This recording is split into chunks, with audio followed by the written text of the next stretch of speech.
El programa que estás a punto de escuchar te presenta un salto temporal importante. Abarcaremos 18 años de historia de la República en los que la derrota, el caos, la prepotencia y lo nunca visto formarán parte de nuestro relato. Por supuesto, seguirá este proceso en el que poco a poco Roma se va a hacer con el control de la península itálica. Conoceremos nuevos enemigos y nos enfrentaremos a viejos conocidos. Hoy, en Roma Eterna, conocerás lo peor de la prepotencia romana y lo mejor que nos pueden ofrecer valores como la valentía y la humildad. Y también seremos testigos de un evento que no te voy a revelar todavía, pero que nunca antes había pasado en la historia de Roma. Así que coge algo para protegerte de las pedradas y comenzamos.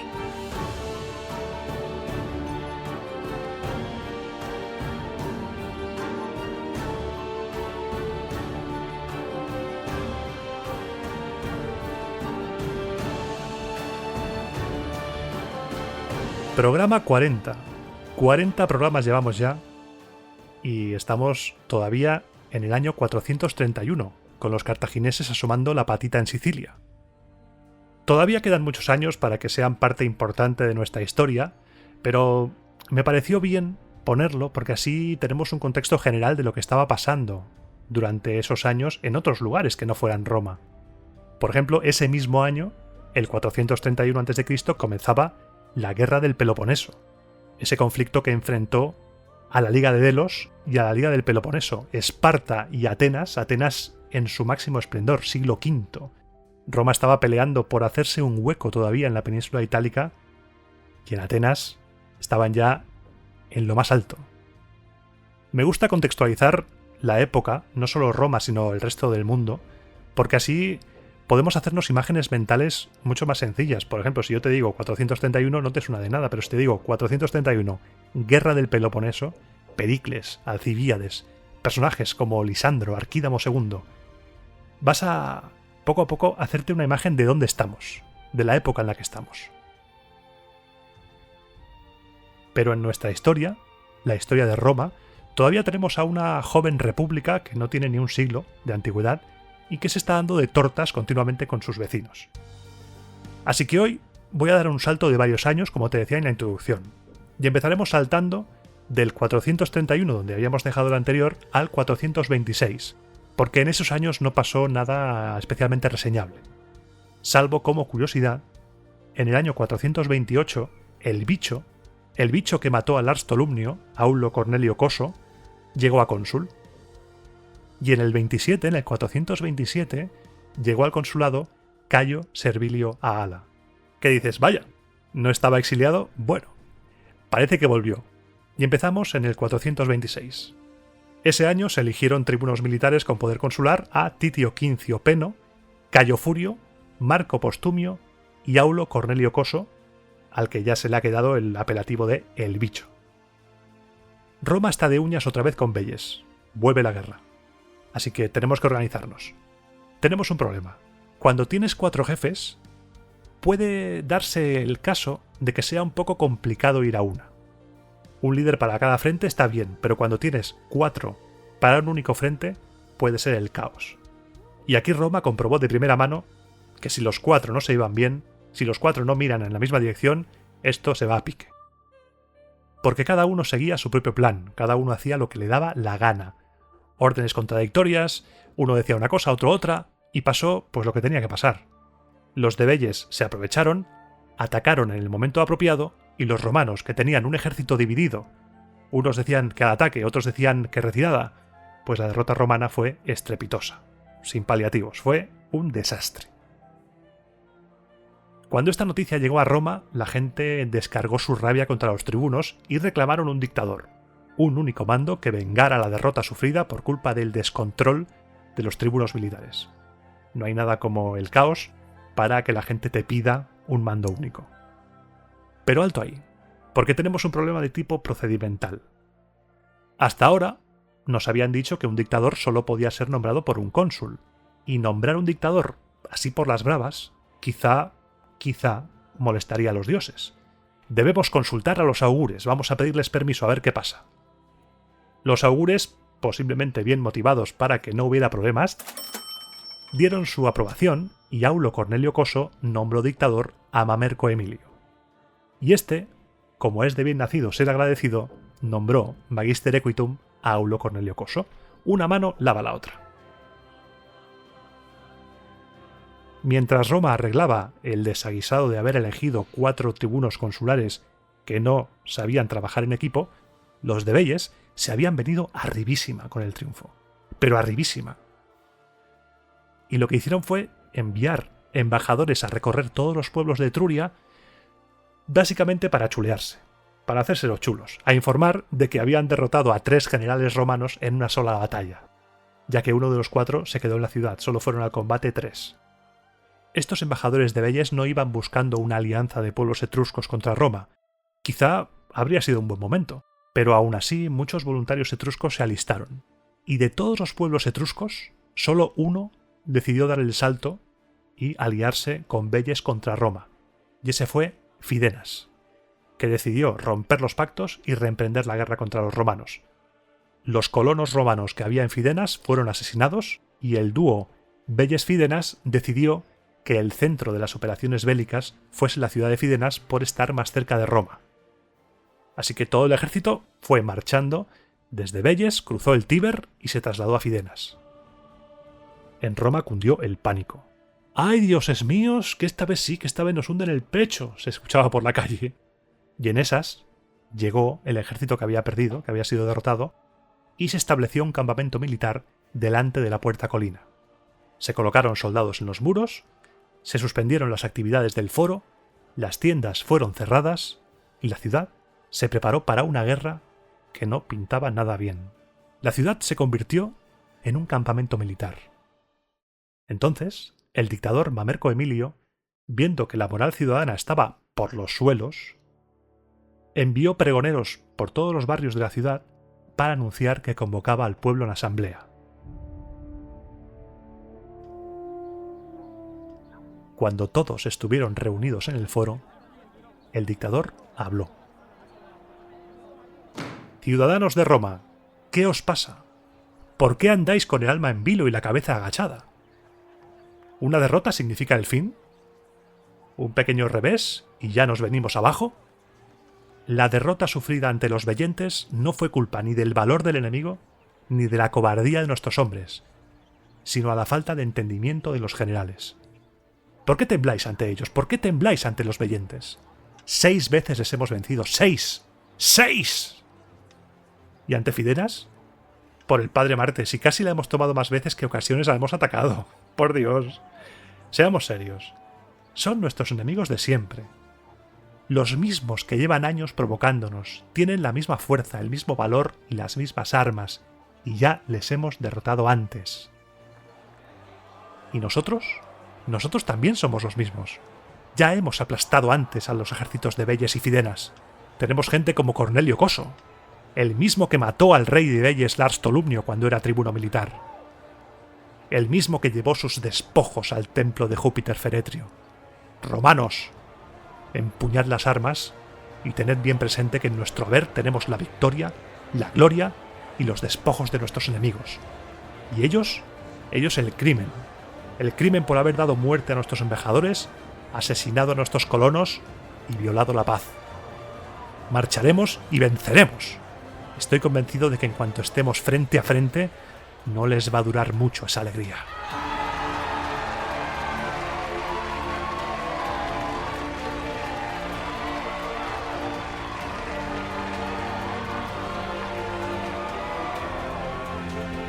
El dictador se puso en marcha y el ejército romano acampó cerca de Fidenas, cubierto a la derecha por las montañas y a la izquierda por el Tíber. Y ordenó al legado Tito Quincio que tomara posición a la espalda del enemigo en un lugar elevado y que se escondiera. Al día siguiente, cuando los etruscos sacaron sus tropas en formación de combate, llenas de moral por la victoria, y tras cerciorarse de que Tito Quincio había tomado la posición solicitada, ordenó el avance de las líneas de infantería romanas a paso ligero. Habló después con su Magister Equitum, Aulo Cornelio Coso, y le dijo: «Aulo, la caballería se mantendrá a la espera de mi señal. Cuando te la dé, ataca sin piedad, como el día que mataste al rey de Velles. Los soldados romanos avanzaron con un empuje tremendo, estaban encendidos de odio, insultaban a los de Fidenas, les llamaban impíos, violadores de treguas, llamaban también impíos a los de Velles, todo esto mientras peleaban y hacían retroceder al enemigo. Los romanos estaban a punto de aplastar a los enemigos cuando se produjo algo que nadie esperaba. De repente las puertas de la ciudad de Fidenas se abrieron y de ellas salió un ejército como hasta entonces no se había visto ni oído nunca. Una enorme multitud de soldados armada con fuego. ¡Fuego! Cientos de antorchas y teas encendidas corrían a toda velocidad contra los soldados romanos, con un furor que hizo cundir el pánico entre el ejército. En ese momento el dictador hizo la señal a su Magister Equitum y después mandó enviar orden a Tito Quincio de que atacara por la retaguardia. Y tras hacer esto, se dedicó él mismo a animar a sus soldados acudiendo al ala izquierda, que había retrocedido aterrorizada por las llamas. Más que una batalla, eso parecía un incendio, lleno de humo, gritos, llamas. Y entre todo ese caos, se podía escuchar la voz del dictador. ¿Vais a retroceder, vencidos por el humo como un enjambre de abejas, ante un enemigo desarmado? ¿No apagáis esas llamas con las armas? ¡Vamos! Pensad en el nombre de Roma y en el valor de vuestros padres y vuestro, y haced que este incendio se vuelva contra la ciudad enemiga, y con sus llamas destruid Fidenas. Os lo piden la sangre de vuestros legados y vuestros confines devastados. Las líneas romanas se recomponen y ambos frentes se arman de llamas. En medio de todo esto, Aulo Cornelio Coso ordena que les quiten los bocados a los caballos y él, a la cabeza de los jinetes, se lanza en medio de las llamas montando su caballo sin bridas, seguido por los demás jinetes que hacen lo mismo. La polvareda que se levanta mezclada con el humo no deja ver nada, ni hombres ni monturas, nada. Pero los caballos, como un cuchillo en la mantequilla, causan estragos por donde pasan.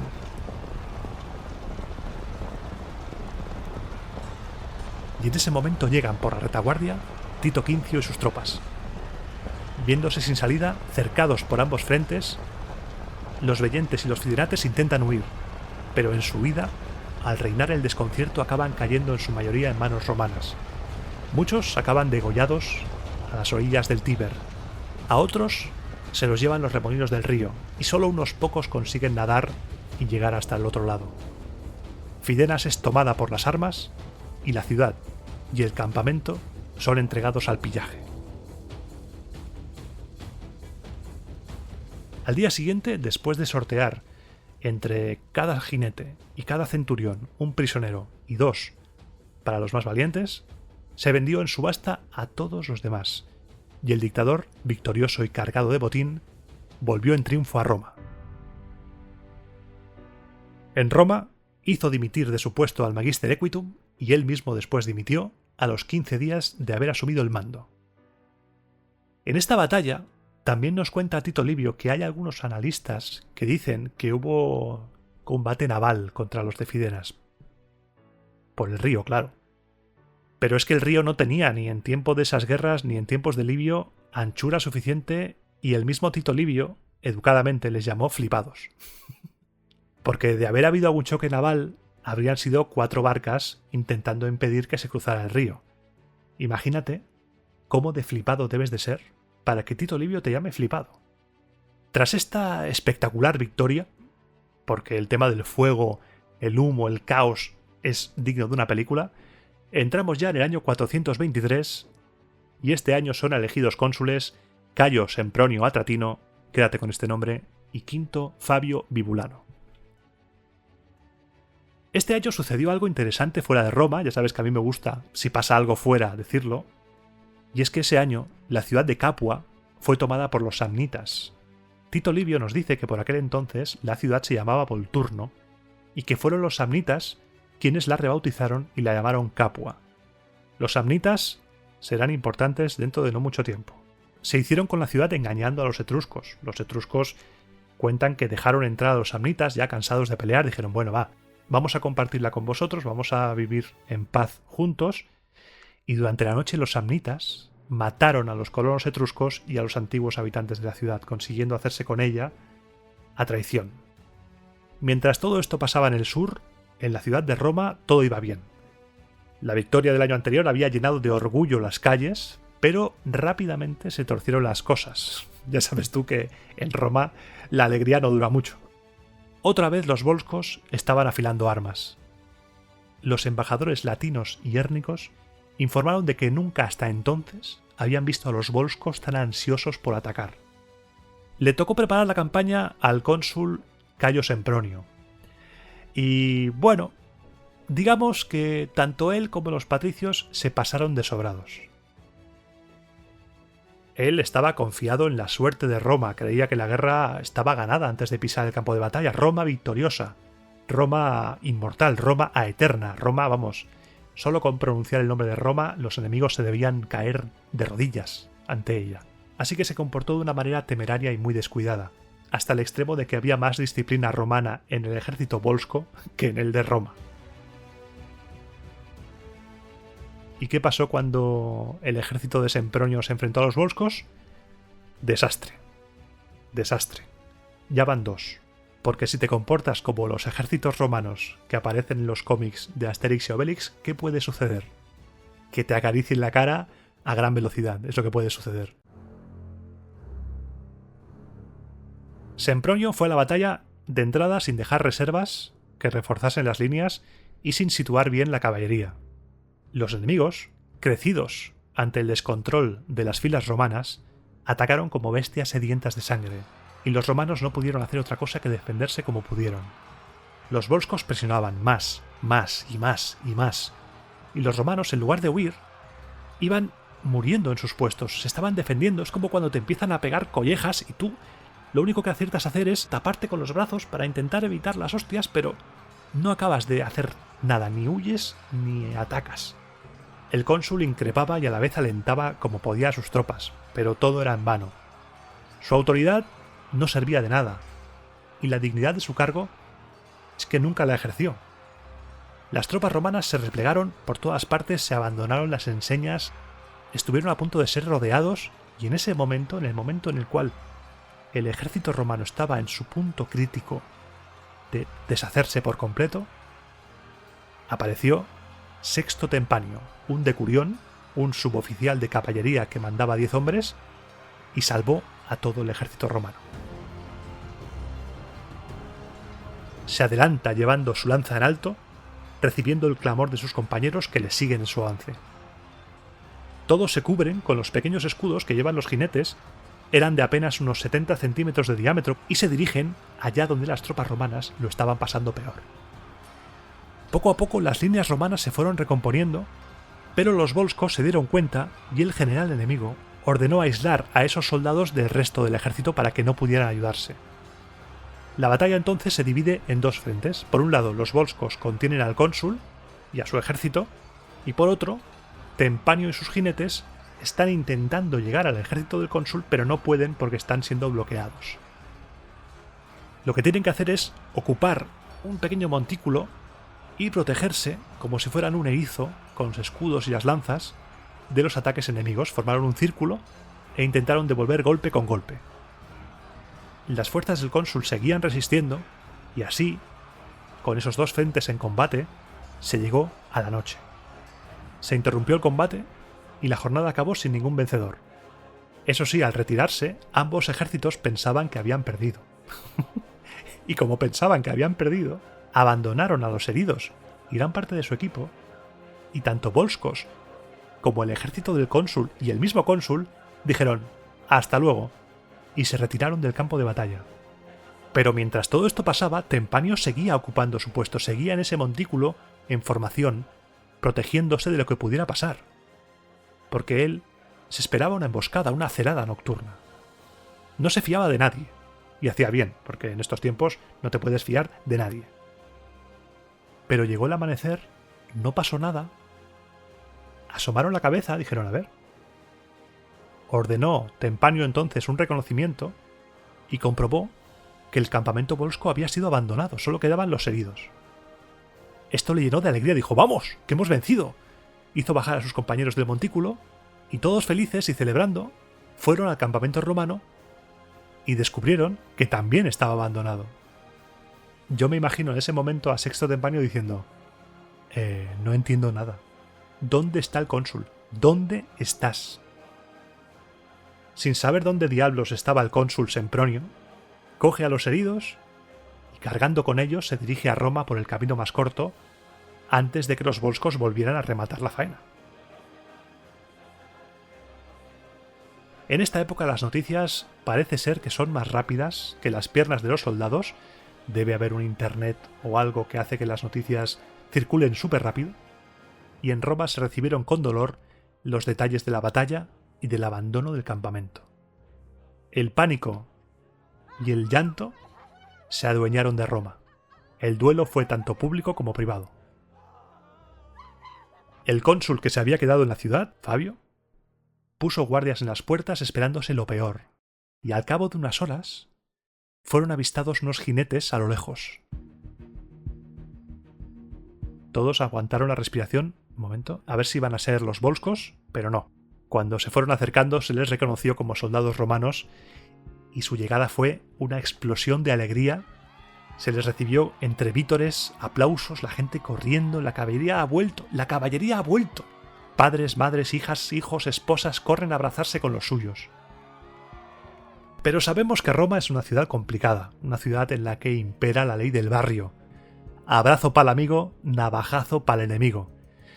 Así que los tribunos de la plebe no perdieron el tiempo y convocaron la asamblea con el fin de depurar responsabilidades de lo ocurrido, cargando contra el fugado, no sabemos si vivo, cónsul Sempronio. Se convocó la asamblea y los tribunos acusaron de traición al cónsul Sempronio y de entregar a la muerte a sus soldados para abandonar vergonzosamente el campamento después. El tribuno Cayo Junio mandó llamar a Tempanio, el héroe del momento, todavía herido, todavía sucio de haber vuelto, no perdieron tiempo, y le dijo: Sexto Tempanio, yo te pregunto si en tu opinión el cónsul Cayo Sempronio entabló el combate a su debido tiempo, o aseguró las líneas con fuerzas de reserva, o cumplió en alguna medida con el deber de un buen cónsul, y si tú, una vez vencidas las legiones romanas, resolviste por ti mismo que la caballería echase pie a tierra y restableciste el combate. Si después, cuando se te cortó el paso hacia nuestras líneas a ti y a tus jinetes, acudió el cónsul personalmente en tu ayuda o te envió apoyo. Si al día siguiente contaste con alguna ayuda en alguna parte, o tú y tu cohorte os abristeis paso hasta vuestro campamento a base de valor, si es que encontrasteis en el campamento algún cónsul, algún ejército, o el campamento desierto y los soldados heridos abandonados. De acuerdo con tu valor y tu lealtad, lo único que ha mantenido en pie a la República en esta guerra, esto es lo que debes decir hoy. Y por último, y lo más importante, ¿dónde está Cayo Sempronio? ¿Dónde están nuestras legiones? Si has sido tú abandonado, o abandonaste al cónsul y al ejército. Si somos, en resumidas cuentas, vencidos o vencedores.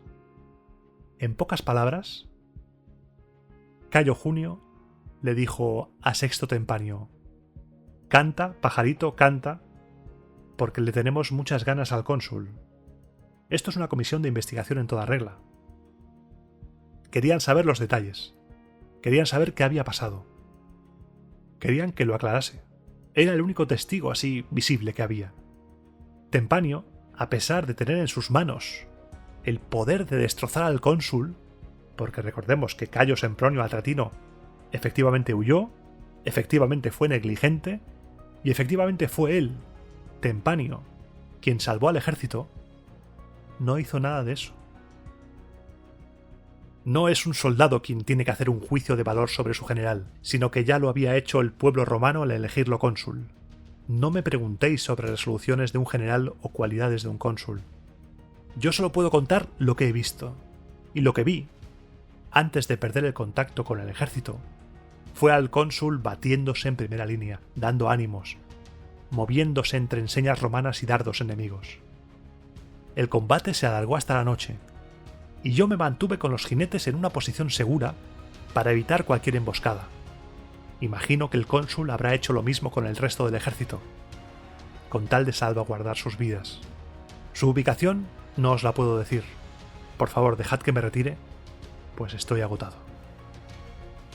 Sexto Tempanio se retiró entre aplausos por su modestia y su valor, pero mientras esto pasaba, se empezaron a escuchar gritos por Roma. ¡No está muerto! ¡El cónsul sigue vivo! ¡Sempronio vive! ¡La lucha sigue! ¡Vendo Opel Corsa! Cayo Sempronio estaba vivo y su ejército estaba a las afueras de la ciudad. Habían seguido la vía Labicana y estaban cerca de la Puerta Esquilina, al sudeste de la ciudad. Como curiosidad, el recorrido de esta calzada, la vía Labicana, se reconstruyó en el siglo XIX y actualmente la vía Labicana es una calle que va a parar al Coliseo. Así como dato.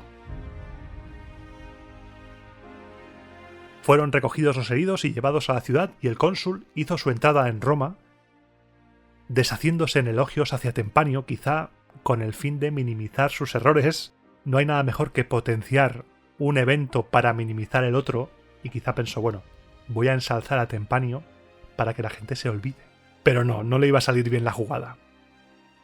Al año siguiente, en el 422, dicen que ese año se eligieron tribunos consulares para evitar el mal rollo que había con los cónsules, por la actuación lamentable de Sempronio, y ese año, Sexto Tempanio, por su heroicidad, fue elegido tribuno de la plebe. Otro tribuno de la plebe, un tal Lucio Hortensio, demandó a Cayo Sempronio, pero sus colegas evitaron que prosperase. En el 422, Sempronio, te has librado, pero no te vayas muy lejos, porque ya llegará tu hora. Y pasamos al año 421. En este programa estoy poniendo la directa a base de bien, porque, según las fuentes, durante estos años pasaron pocos eventos, poca chicha. Así que pasaremos rápidamente por un periodo de bastantes años en el programa de hoy para avanzar en la trama y que no sea esto muy pesado. En el 421 se propuso duplicar el número de cuestores. La cuestura era una magistratura menor que fue cambiando de funciones a lo largo de la historia, tal y como te conté en el programa del Cursus Honorum. Al principio eran jueces encargados de los casos de asesinato y de insurrección o traición, y acabaron convirtiéndose en administradores del tesoro público. Como curiosidad, fuera de la trama ya, en Italia, aún hoy en día, los cuestores siguen teniendo relación con esas primeras funciones policiales judiciales. Las comisarías de la Polizia di Stato, la Policía Nacional Italiana, no confundirla con los Carabinieri o la Guardia de Finanza, se llaman questuras, y el cargo del jefe provincial de la policía es el de questor. Me encanta comentar estas cosas aunque no tengan nada que ver con la trama, pero es curioso cómo la historia sigue viva aunque haya habido modificaciones. La propuesta de los cónsules era duplicar el número de cuestores para que hubiera 2 cuestores en la ciudad y otros 2 cuestores que asistiesen a los cónsules en asuntos militares. Volvemos a ver otra vez cómo la ciudad exige cada vez más gente para llevar los asuntos. La ciudad crece, los intereses crecen, los objetivos se multiplican y hace falta personal para poder llevarlo a cabo. Como era una magistratura patricia en ese momento, el Senado rápidamente dijo, me sirve. ¿Quieres duplicarlo? ¿Quieres 4? No, te pongo 27 si hace falta. Votó a favor porque, claro, 4 serían 2 patricios más ocupando cargos administrativos de la ciudad. Los tribunos de la plebe dijeron un momento, y pidieron que los 4 fueran plebeyos. Los patricios en ese momento dijeron que lo más justo sería, puestos a regatear, hacer como con los tribunos militares, con poderes de cónsul, hacer que los 4 los elija la gente, ya fueran patricios o plebeyos, y así, pues oye, que la gente elija y ya está. Los tribunos de la plebe dijeron que no, y se dedicaron a partir de entonces a vetarlo todo. Ley sobre tal, nada, veto. Buenos días in the morning, veto. ¿Te apetece comer? Veto, todo. Y así estuvieron gran parte del año peleados y vetándose. La política romana paralizada de tal modo que acabó el tiempo de mandato de los tribunos consulares y se pasó al interregno en el año 420. Porque, como lo estaban vetando todo, vetaron hasta la elección de cónsules. Es increíble el poder de paralizar Roma que tenían los tribunos de la plebe, según nos cuentan. La cosa siguió así, entrando ya en el 420, hasta que un día a un señor llamado Lucio Papirio Mugilano, que había sido elegido interrex, se le hincharon las narices, se levantó en el Senado y dijo: «Pero vamos a ver, ¿queréis dejar de comportaros como críos? ¿No veis que con vuestra actitud estáis dejando al Estado abandonado? Suerte tenemos de la tregua con Vélez y que los ecuos no se atrevan a atacarnos. ¿Por qué no cedéis todos un poco, solo un poco, y encontráis una vía intermedia por el bien común?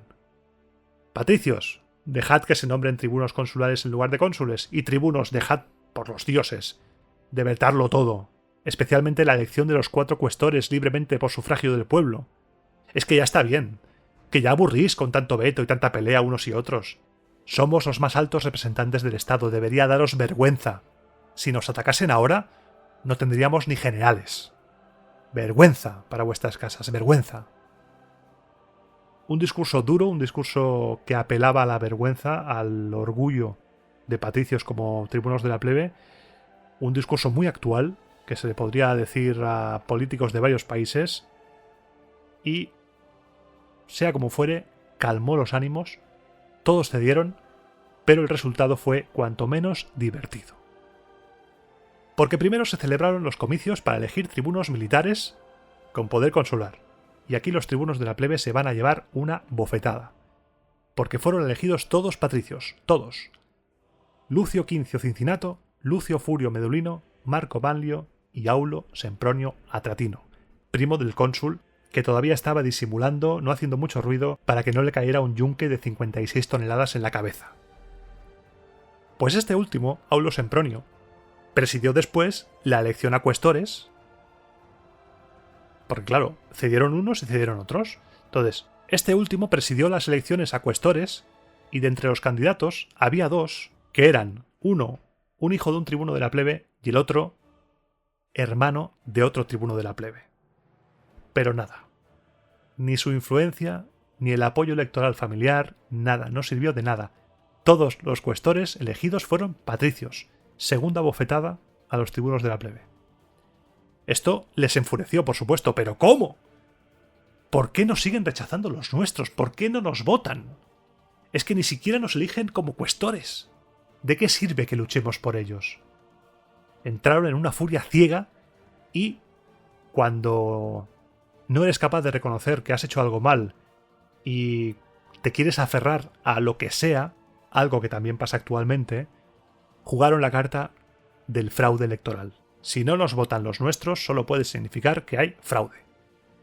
Acusaron de fraude al presidente de los comicios, a Aulo Sempronio Atratino, y este les despachó rápido diciendo que se dejasen de tonterías, que de fraude nada. Me parece muy bien que queráis aferraros a lo que buenamente podáis, pero dejaos de chorradas.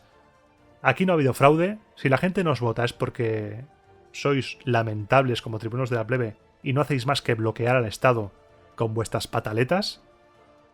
Y además, soy tribuno militar con poder consular.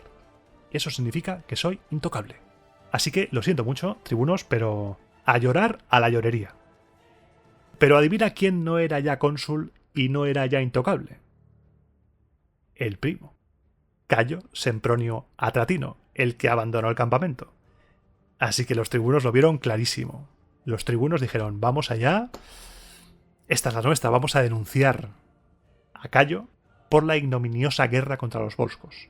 Alguien tenía que salir denunciado por todo esto, y fue Cayo el elegido para que los tribunos de la plebe descargaran su ira. Pero realmente los tribunos de la plebe no querían hacer caer a Cayo Sempronio, no querían un juicio que le condenase, no. Porque a la vez que presentaron la demanda contra Cayo Sempronio, presentaron una moción sobre el reparto de tierras. Cayo Sempronio, susto o muerte. O apoyas en el Senado nuestro reparto de tierras, o la denuncia va a seguir adelante y vas a ser condenado por negligente. Lo tienes todo en contra. Tú mismo. Una jugada hábil de los tribunos, sin duda. Para apretar las tuercas, una jugada bastante interesante, muy House of Cards todo. Pero Cayo Sempronio no cayó en la trampa. Cayo Sempronio no cedió al chantaje y prefirió ser juzgado. Dijo: venga, vamos allá. Hemos venido a jugar. Y además, como si fuera una película americana, decidió defenderse él mismo.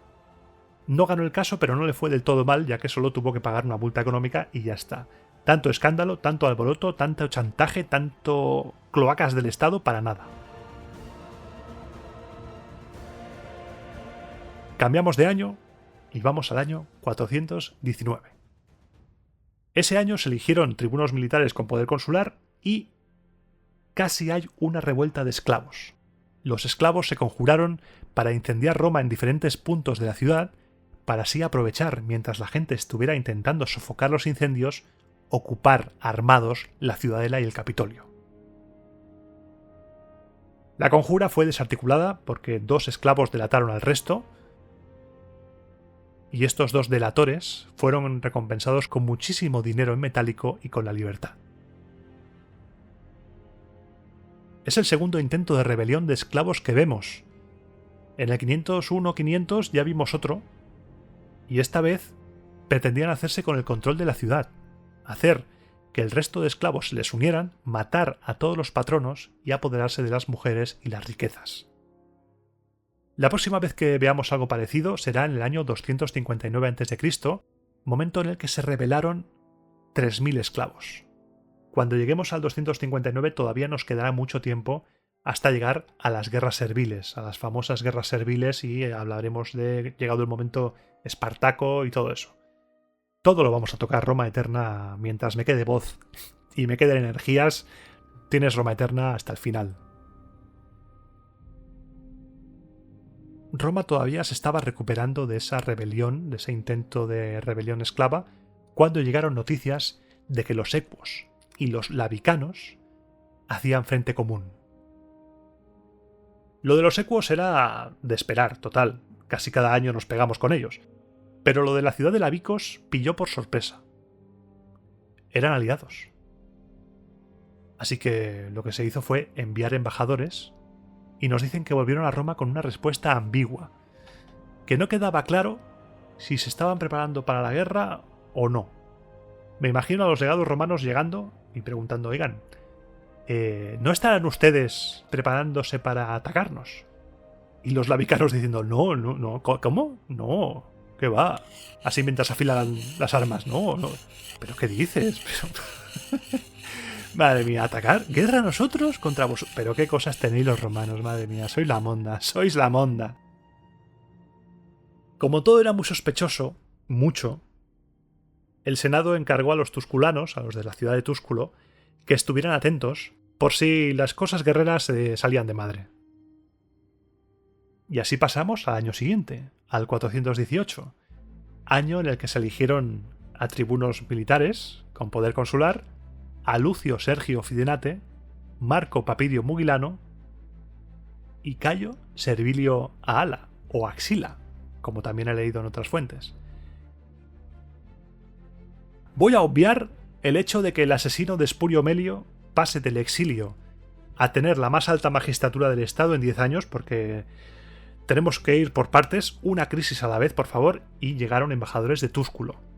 Los embajadores de Túsculo confirmaron que efectivamente los labicanos estaban poseídos por un sabroso ardor guerrero y se habían unido a los equos. Y todo eso lo sabían porque habían devastado los campos de Túsculo y estaban acampados en el monte Álgido. Las noticias sorprendieron al Senado. ¿Qué ha pachao? Es que no te puedes fiar de nadie ya en el Lacio, madre mía. Tras recuperarse del disgusto, se emitió un Senado consulto. Si querían guerra, la iban a tener, vaya que sí.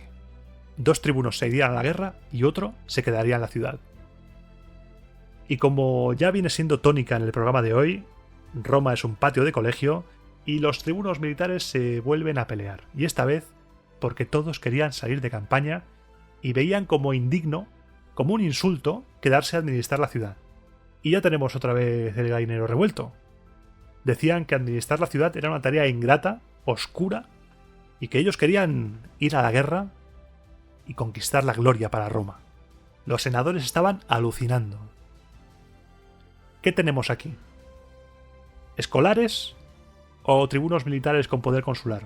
Con perdón a los escolares, que seguramente se comportarían mejor que esta caterva de bestias que eran estos 3. Como nadie se ponía de acuerdo y nadie cedía en nada, dio un paso al frente Quinto Servilio Prisco, un hombre muy respetado en el Senado, y dijo: «Puesto que no hay respeto a nuestro estamento ni al Estado, la dignidad paterna pondrá fin a este altercado. Mi hijo, sin echarlo a suertes, quedará al frente de Roma. Ojalá los que ansían ir a la guerra pongan más reflexión y entendimiento en dirigirla que en desearla». Y se volvió a sentar. Lucio Sergio y Papilio Mugilano se llevaron un tremendo zasca en todo el hocico y se encargarían de la guerra, mientras que Cayo Servilio, hijo de Quinto Servilio, se quedaría en la ciudad para administrarla. Todavía con las caras seguramente como tomates, acordaron que el reclutamiento no se hiciese a lo loco. No vamos a reclutar a todo el mundo por si acaso. Fueron sacadas a suertes 10 tribus. Fue de estas 10 tribus de donde se alistaron los jóvenes, al frente de los cuales salieron para la guerra los 2 tribunos, Lucio Sergio y Marco Papilio. Si ya los tribunos se habían peleado por querer ir a la guerra, una vez en ella la pelea continuaría. Ese afán de poder que tenían hacía que chocaran en todo. No se ponían de acuerdo en nada. Querían mandar el uno sobre el otro. Si uno decía una cosa, el otro anulaba esa orden y hacía prevalecer la suya. Era todo lamentable. Creo que sería un buen título para el programa de hoy. Lamentable, todo mal. Todo mal. Programa 40. Todo mal. Siguieron discutiendo, siguieron pisándose el uno al otro hasta que tuvieron que llamarle la atención sus propios legados.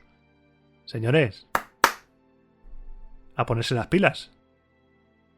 Al final, para evitar llegar a las manos, porque esto de seguir así habría acabado muy mal, se decidió que ejercerían el mando supremo del ejército en días alternos. Un día Lucio Sergio, al día siguiente Marco Papilio y así sucesivamente. Las noticias de este comportamiento llegaron a Roma y cuentan que Quinto Servilio Prisco, el que ya antes les había dado el zascote, pidió a los dioses inmortales que por favor esta desaveniencia entre los tribunos no supusiera una derrota como la sufrida ante Veyes, pero a la vez, oliéndose que la ayuda divina quizá no era suficiente y que esto podía acabar no ya mal, sino francamente mal, mal fatal, le dijo a su hijo, el tribuno que se había quedado, que alistase tropas y las mantuviera preparándose porque se venían cositas. Y vaya que si se vinieron cositas. A medida que las tropas romanas se acercaban a los enemigos, las tropas ecuolabicanas retrocedían y se parapetaban en su campamento. Esto hizo crecerse a los romanos, que llegaron ante el campamento enemigo el día que le tocaba mandar a Lucio Sergio.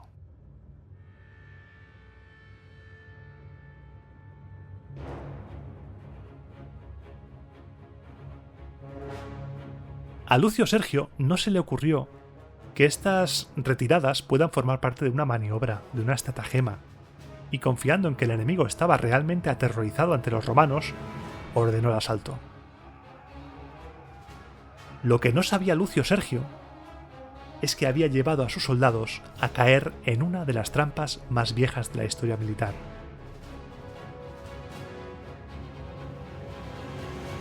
Los enemigos no se habían retirado por miedo. Habían atraído a los romanos usando la retirada como cebo, y cuando los romanos asaltaron el campamento, desde las pendientes del monte que estaba al lado, apareció el grueso del ejército ecuo y barrió literalmente al ejército romano. Caput. Game over. A esta estrategia me gusta llamarla la estrategia del cuadro de la princesa del Mayo 64. En ese juego hay un momento en el que ves el cuadro de la princesa y para meterte en las diferentes fases del juego tienes que entrar en cuadros. Entonces ves el cuadro de la princesa, te lanzas como loco, pero cuando te acercas hay una trampa, caes abajo y ese cuadro se convierte en la cara de Bowser, del malo. Pues así. Fueron sin conocer, porque no conocían, se cegaron y acabaron pagándolo muy caro. Los pocos supervivientes huyeron como pudieron y se refugiaron en el campamento romano, que fue conservado de milagro, a pesar del ataque enemigo. Al día siguiente, bien tempranito, antes de que los ecuos y los labicanos completaran el cerco al campamento que estaban haciendo, los romanos cogieron sus cosas sin hacer ruido y huyeron por la puerta de atrás. Yo me voy por mi izquierda, yo me voy por mi izquierda, yo me voy por mi izquierda, vosotros a la... Lo que estamos viviendo en el programa de hoy es espectacular. Yo no sé si habías leído o habías oído o habías visto tantas derrotas y tantos generales lamentables seguidos en un solo programa, en un solo libro o lo que sea. Pero esto es, vamos, para mear y no echar gota, hablando mal y pronto. Y aún te queda el final, el colofón del programa. Tengo ganas de llegar porque el colofón del programa, madre mía, madre mía.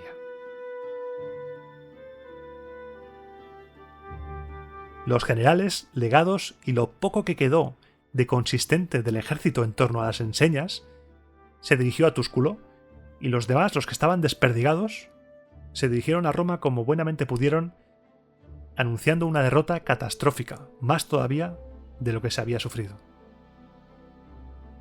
Por suerte, esta vez en Roma las cosas no se habían hecho del todo mal. La decisión de no alistar a todos fue un acierto, porque así se tuvieron tropas disponibles de refresco para armar otro ejército que ya llevaba un tiempo entrenando Cayo Servilio. Y también se hizo un muy buen trabajo para contrarrestar el derrotismo de los que venían desperdigados. No estaba todo perdido. A ver, las cosas están mal, pero es que no estamos tan mal. Solo se había enviado a un ejército, todavía quedaban tropas. Lo que quedaba tras esa derrota estaba en Túsculo, y el enemigo seguía acampado en el mismo sitio, en el Monte Álgido. No venían a Roma, así que tranquilicémonos, vamos a calmarnos. Y para evitar las tonterías vividas anteriormente, el tribuno militar que quedaba en la ciudad, Cayo Servilio Ala, nombró dictador a su padre, Quinto Servilio Prisco, hombre que con esa previsión y esa cordura que había demostrado se ganó una popularidad enorme. A su vez, el dictador nombró Magister Equitum a su hijo. Todo queda en casa, edición Extreme. Marchó a la guerra con un ejército nuevo y fresco, hizo venir a las tropas que había en Túsculo y acampó no muy lejos del enemigo, a unos 3 kilómetros aproximadamente. Para situarnos geográficamente, por si lo quieres buscar en Google Maps o en tu aplicación de mapas favorita, se cree que el Monte Álgido es hoy en día el Monte Artemisio y se encuentra en los Montes Albanos, en el término municipal de Velletri, en Castelli Romani, provincia de Roma, muy cerquita de Roma. El enemigo todavía estaba celebrando la victoria, imagino que todavía estaban en condiciones etílicas un poco lamentables, y confiados al ver venir a los romanos, presentaron batalla sin problema. Los romanos se lanzaron al ataque y consiguieron que su caballería desbaratara la primera línea enemiga. El caos dejado por la carga de caballería fue tal que el dictador lo vio claro. Había que atacar con todo, all in.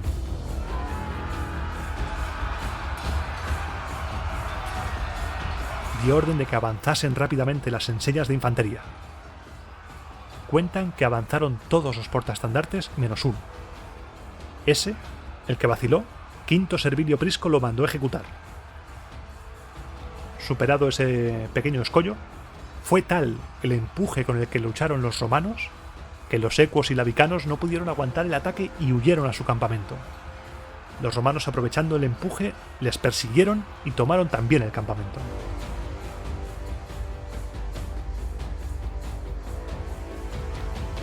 Los pocos supervivientes corrieron a refugiarse a Labicos.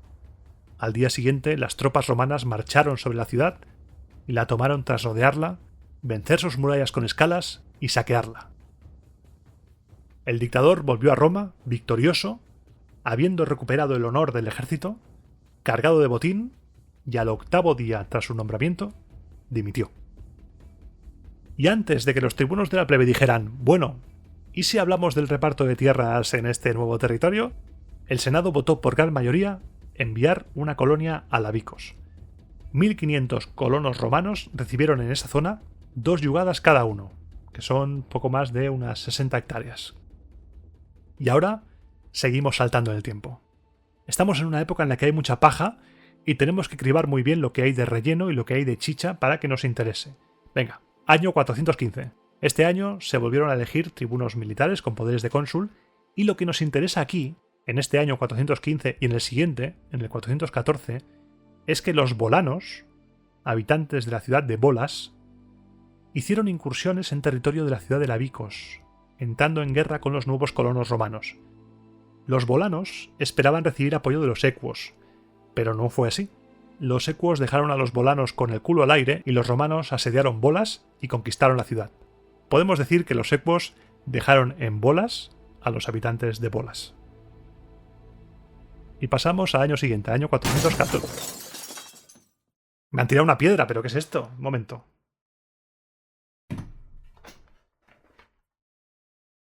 Un ladrillo, me han tirado un ladrillo.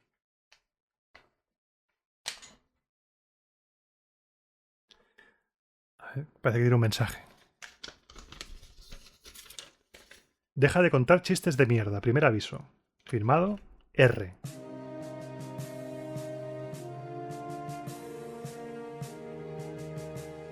Seguimos al año siguiente, el año 414, los ecuos recuperaron la ciudad de Bolas y la repoblaron con colonos y con tropas, mientras que en Roma eran elegidos tribunos militares con poder consular Gneo Cornelio Coso, Lucio Valerio Potito, Quinto Fabio Bibulano por segunda vez y Publio Postumio Albino.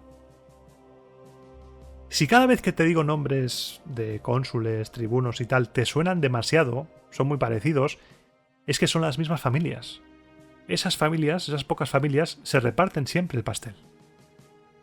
A este último, a Publio Postumio, le fue encargada la campaña contra la ciudad ecua en ese momento de Bolas, y no te imaginas lo que pasará después.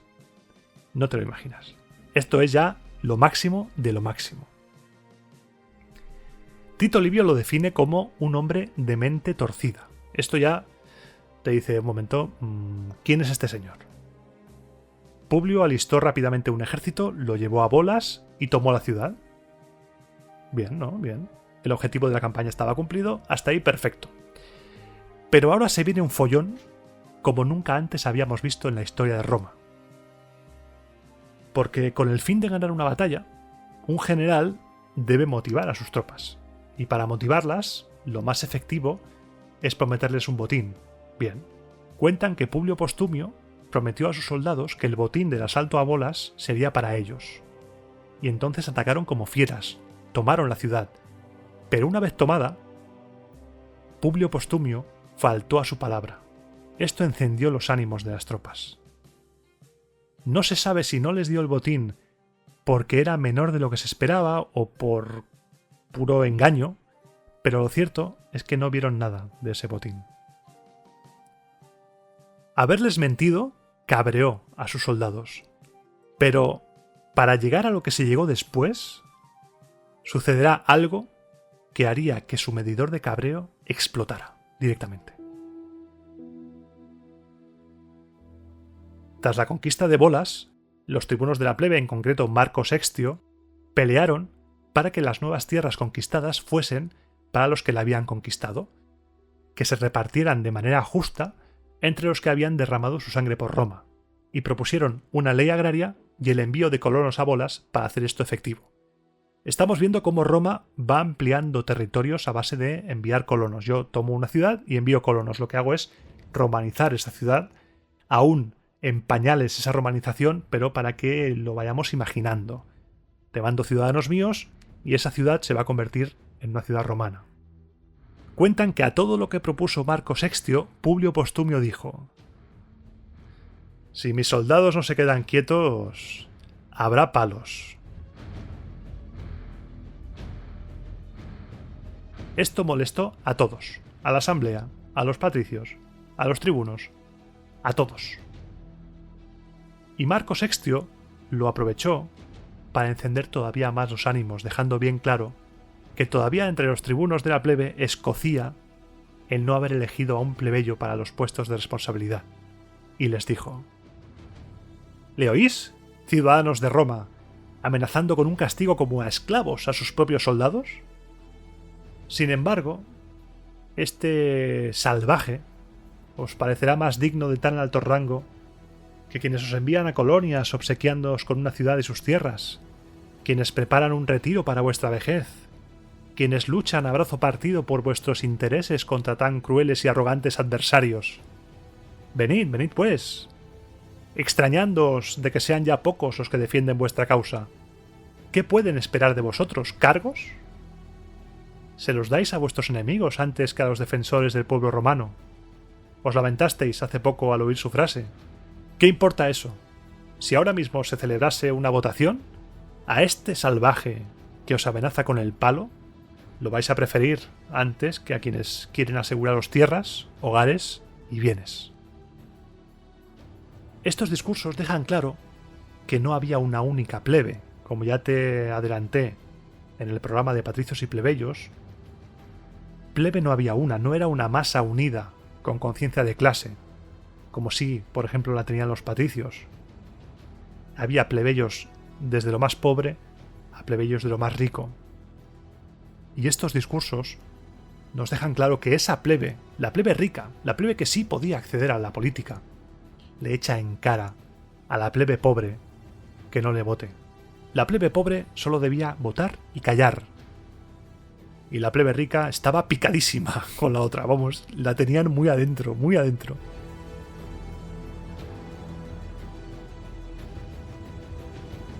Pero lo peor estaba todavía por venir. La frase de Postumio llegó a oídos de los soldados y entonces se lió pardísima. ¿Un ladrón? ¿Un escamoteador de botín? ¿Amenazarnos con el palo? ¿A nosotros?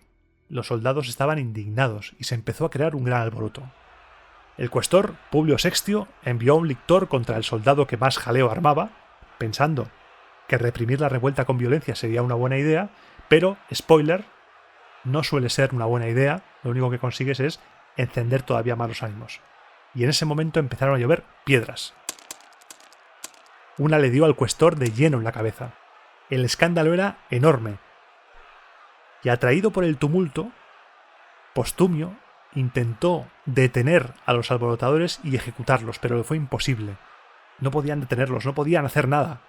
A pesar de los esfuerzos de lictores y de centuriones, la tropa se sublevó y el tribuno militar, Publio Postumio, fue lapidado por su propio ejército. Hasta ahora habíamos visto, por parte de la tropa hacia sus generales, desidia, desobediencia, pero es la primera vez que vemos que las tropas romanas matan, a pedradas en este caso, a su mando supremo, como era Publio Postumio, tribuno militar con poder consular. Esto es un hecho grave, muy grave, y cuando llegan las noticias de esto a Roma, el resto de tribunos militares decretan a través del Senado una investigación inmediata de lo sucedido, pero los tribunos de la plebe, defendiendo a esa plebe militar, se opusieron y la vetaron. Otro pulso más entre patricios y plebeyos. Los patricios querían la comisión de investigación y querían que ese año se eligieran cónsules, para evitar que con el cabreo por lo sucedido se eligieran tribunos plebeyos por primera vez. Querían asegurarse el mando. Y los tribunos de la plebe no estaban dispuestos a ceder, lo vetaban todo. Y la volvemos a tener liada de nuevo. Y así dejamos el relato por hoy. En ese punto, a las puertas del año 413, patricios y plebeyos peleándose, Roma bloqueada una vez más por enfrentamientos políticos y la situación desembocando en un interreino.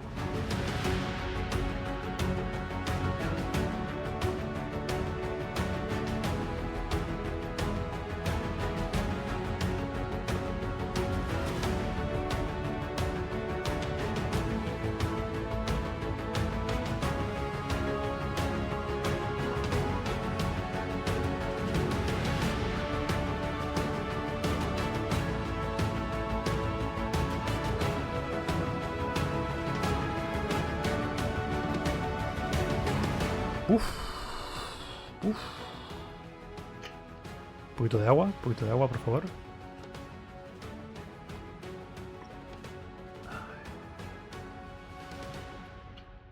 Qué tensión. Vaya, vaya, ¿eh? Lo nunca visto. Este programa es lo nunca visto hasta ahora. Derrotas sucesivas, negligencia, prepotencia romana, al final los soldados lapidando a su general. Esto es una locura. Estamos llegando a una situación casi insostenible. No sabemos cómo va a acabar esto. Pero pinta muy mal. Aunque es posible que Tito Livio y el resto de fuentes digan al año siguiente se calmaron las cosas y guerra con los ecuos. Guerra con los volscos. Yo creo que los autores clásicos que hablan de esta época tenían un dado con diferentes caras y en cada cara pues ponían sabinos, latinos, ecuos, volscos, bolas. Y aquí van tirando. ¿Y qué cae? Venga, pues ha caído volscos. Pues venga. Y así hablan de ello. Porque se va repitiendo una y otra vez. Por suerte, y es por el motivo por el cual estoy adelantando y estoy haciendo un poco más rápido el relato en este momento, estamos llegando ya al final del siglo V. Un siglo V bastante convulso, un siglo V bastante tenso y un siglo V con mucha chicha, ¿eh? Madre mía. Pero es que cuando lleguemos al siglo IV vas a flipar. Si el siglo V te parece interesante, el siglo IV... Madre mía, se vienen los galos, se vienen los samnitas, se viene de todo. De todo. Y así entramos en la sección sin música, la sección, como dice la gente de Eurogamer, la sección de la gente buena. Voy a cerrar el guión, porque aquí no hay guión. ¿Cerrar? Sí. Aquí no hay guión. Aquí ya estamos tú y yo, mano a mano. Como siempre, lo primero de todo, darte las gracias por estar ahí, cada programa, dándolo todo, apoyándome, escuchándome. Muchas gracias, de verdad. Sin ti esto no existiría. Sin ti, Roma Eterna no existe. Y esto es verdad, no es un falso agradecimiento. Si tú estás ahí, Roma Eterna seguirá hasta donde tú quieras. Hasta donde tú quieras. Y en la sección de hoy también te traigo una recomendación literaria. Es que estas semanas son de estrenar libros. Porque en el anterior programa hablamos del libro del diccionario de batallas y de las infografías en la antigua Roma. Pero es que esta vez hay que hablar del libro de Néstor Marqués, Que los dioses nos ayuden. Tremendo libro, editorial Espasa, dedicado a hacer un repaso sobre la religión romana, los ritos, supersticiones en la antigua Roma.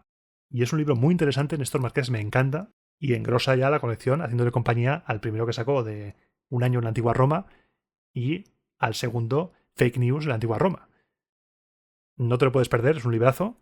Esto no es spam, es simplemente que me gusta, no me ha pagado, no me ha regalado nada, simplemente que me gusta el libro y a mí me gusta recomendar cosas que me gustan. ¿Cuántas veces voy a repetir me gusta? Pues mucho, porque también me gusta mucho repetir me gusta. Próximamente también hablaré del libro de Mary Beard, que sale el 20 de octubre, titulado 12 Césares, la representación del poder desde el mundo antiguo hasta la actualidad. Mary Beard es mi madre, directamente, enorme. Y como siempre también, recordarte las vías de contacto y el tema de la suscripción. Te puedes poner en contacto conmigo de diferentes maneras. Puedes seguirme en Twitter en @RomaAeternafm, donde subo memes, información y cosillas. Puedes escribirme por correo electrónico a romaaeternapodcast@gmail.com, donde estaré encantado de leer tus correos y responderte. Puedes escribirme un comentario en este audio y también me puedes encontrar en Instagram en la cuenta Roma Eterna Podcast. Te recomiendo también que si no te has suscrito, te suscribas, porque es muy importante, ya que así no te perderás nada. Si subo programa, Roma Eterna ha subido un programa, tendrás una notificación en tu móvil, Roma Eterna ha subido un programa. Que subo algo a la comunidad, tendrás notificación también. Te enterarás de todo. Y si te gusta mucho Roma Eterna, quieres apoyarme económicamente, puedes hacerlo de dos maneras. La primera es mediante el apoyo en iVoox, suscribiéndote de pago desde 1,49 € al mes. Y la segunda, si no quieres suscribirte en iVoox, es invitarme a un coffee, a un chupito de garo, un chupito de posca, lo que tú quieras, que estaré encantado de recibirlo y te dejo el enlace en la descripción de este audio. Y por si te lo estás preguntando, sí, en cada programa grabo esto para que no sea igual. Si te fijas, en cada programa lo digo diferente, lo voy perfeccionando. A veces me he equivocado y lo he vuelto a grabar. Esto va como va, porque esta sección es la sección libre. Llevo grabando ahora mismo 1 hora 46 minutos sin parar. Mi cerebro está a punto de salirse por mi nariz y mi boca no sé cómo funciona sin resbalarse las palabras. Esto es Vietnam. Grabar un podcast es Vietnam, te lo digo en serio. Es una experiencia muy bonita y muy adictiva. Por cierto, muy adictiva. Y ahora, tras comparar un podcast con la droga, voy a poner la música. Ahí está. Y me voy a despedir. emplazándote a que dentro de 15 días vuelvas, porque volverá a la República. Seguiremos por donde lo hemos dejado, porque lo hemos dejado ahí calentito, calentito, ¿eh? Estábamos calentito, calentito. Y me despido, agradeciéndote de nuevo que me escuches, que estés ahí, deseándote que todo te vaya bien, que seas feliz, que tus tuyos sean felices y les vaya bien, y te espero en el próximo programa de Roma a Eterna.